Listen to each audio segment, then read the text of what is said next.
Everyone in the NBA's worst fear was just realized. The Denver Nuggets are deeper than we ever thought. And honestly, as an NBA fan of a team that is not the Denver Nuggets, that was our worst fear heading into the season. Jamal Murray going down has actually opened up opportunities for Reggie Jackson. Julian Strawther starting to get some minutes. Reggie Jackson proving to be a serviceable backup point guard or starting point guard. And Julian Strawther, he's shown potential that he can be an every night rotation piece. The Denver Nuggets, we knew they were here to stay. But this injury to Jamal Murray has allowed us to figure out, okay, they are a little bit deeper than we thought. They also have guys like Christian Brown, Peyton Watson, young guys on that bench that are developing. DeAndre Jordan, he's playing like 2 minutes a game. He's not really going to get any PT, so he's not going to be too much of a factor. But like we said, Strawther got in. We'll talk about him. He put up 21 the other night in just 19 minutes. Hunter Tyson and Jalen Pickett will get more minutes down the line. So we're going to be looking at the Denver Nuggets and why I think they'll probably repeat as NBA champions this year. So make sure you hit the like button, leave me a comment down below, and stick around for the full video as well as hitting that subscribe button. It'll really help us out in the YouTube algorithm. As you can see here, large majority of the audience is not subscribed. So hit that subscribe button. Now let's go ahead and get started. And we know, okay, you can't stop this team. We've talked about it. It just plays so well together with Murray, KCP, MPJ, Aaron Gordon, and Nikola Jokic. There's no stopping them. They can be handled a little bit maybe, but I don't think anybody stops this team. The Timberwolves are really the only team that has figured out how to give these guys trouble. And maybe I should do a Timberwolves video. Y'all want to see a Timberwolves video? Let me know down in the comments below. But anyways, the 9-5 for Jokic is going well. He's obviously ready to get back to Serbia to ride more horses. But 29 points a game, 13 rebounds a game, and 8 assists a night. Absolutely wild stat lines. I mean, he's on his way to his 3rd MVP award. Probably should be his 4th straight, but they gave it to Embiid last year. Interesting decision, but last year was probably his best year yet, and they don't give it to him. 62% from the field this year, 0.8 steals, only 33% from 3, so that is going down. He's been on a little bit of a cold streak, but I imagine that'll come back up very shortly. 3.4 turnovers is really the only dark spot on this stat line this year. Now, a big blow for the Nuggets was Jamal Murray being out until December. He's missed 2 games so far, but the Nuggets are undefeated without him, as we talked about Reggie Jackson, who we'll look into later on in the video.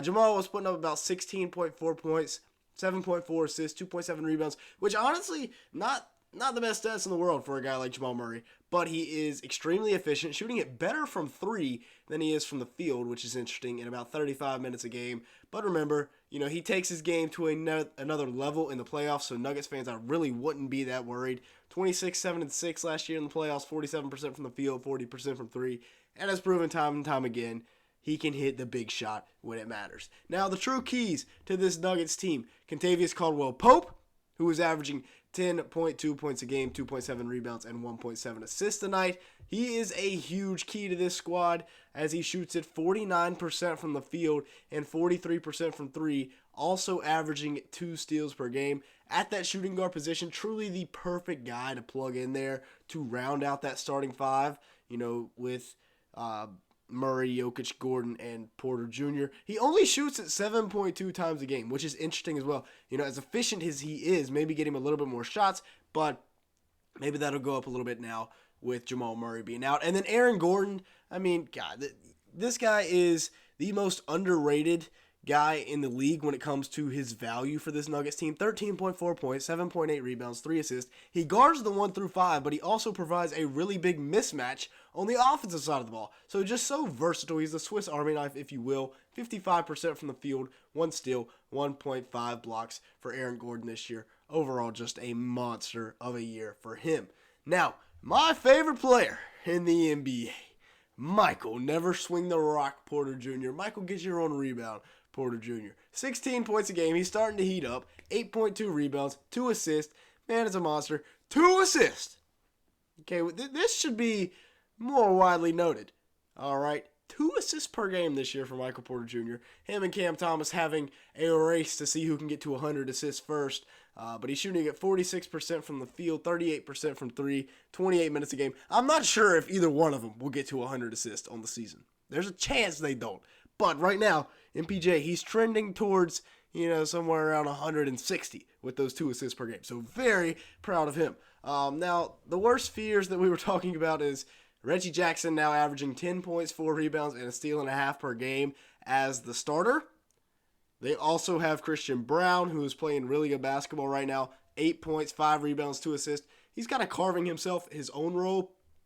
People were saying, okay, he's got to take the Bruce Brown role. He's playing the Christian Brown role. He has made his own role, if that makes sense, in Denver. And he's playing it to perfection. Now, the other guy there, obviously Peyton Watson.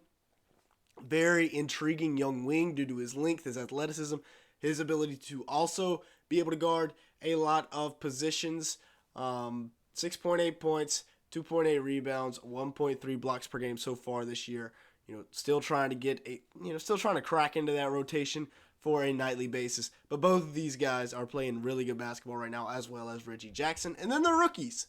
Julian Strawther was out there hooping the other night for the Nuggets, put up 21 points in 19 minutes, like we said.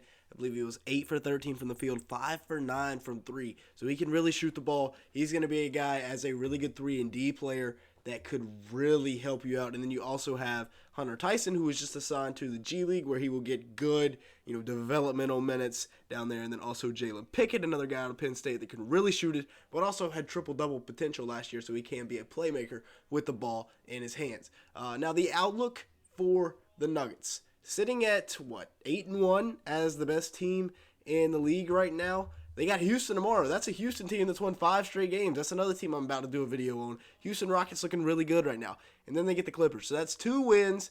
2 should be wins over the next couple of days. Then you go to New Orleans. Depending on if Zion plays or not, that changes up the whole landscape of that game.